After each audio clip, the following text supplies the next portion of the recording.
Njenganje ngizokuhlathulula ivunulo yamathelerina okusigaba engikiso ngalomzuzu ngokwepilo ngilithelerina. Ngizoyithoma phasi emlenzeni iholoro le ukuthi ngiyibiza ngendlela efanele ngoba amalimo la akhamba yararana. Inojuba nobukhobe ngilobu.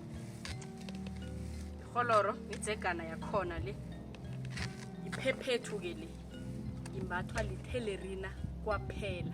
Bese leli liyerhana Itlawana nala limbathi yerhana. Ngingatsho ngithi la lokhu limbathwa lithelerina kwaphela, Itlawana alimbathi. Bese ke ngaphasi kweyerhana sithimba lesi.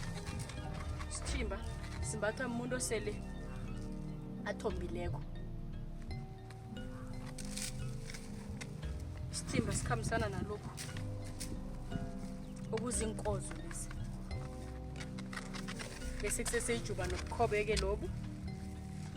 Kuseseliraso sijogana lesi. Naso simbathwa umuntu othombileko ithelerina. Asikhuluma ngomuntu othembileko, sikhuluma ngomuntu osele enzelwe isiko, osele enzelwe umnyanya obizwa ngokobanyana yiqude. Bese mabhengela laba njengoba ngichazile ngaphambili bona njenganje esikhathini sanje sihlobisa ngawo ngombana ingorholwane zezandleni zibudisana. So senze impilo bona ibe lula ngoba nikhumbule ukuthi kunetuthuko konke la ekhamba indro zikhamba ziyachuguluka. Bese isuitcase inyana le incazana le itasana emandulo beyifana nesuitcase nayo Korea upaka into zakho. Kunencazana, kunekudlwana, kunekulu. Tasana ibizwa ngetasana. Nawo umntazana ke weNdebele uqhakathekile bona ungazazi bona ungubani wakwabani begodwa uphuma kimuphi umrabhu. Uliphile iqiniso lakho. Ngiyabuyelela amagama la uyaliphila iqiniso lakho. Ukuthi ukhuluma into oyenzako, into oyikhuluma ngomlomo, uyiphimisela ngomlomo, akube yinto ezokuchazwa zizenzo zakho.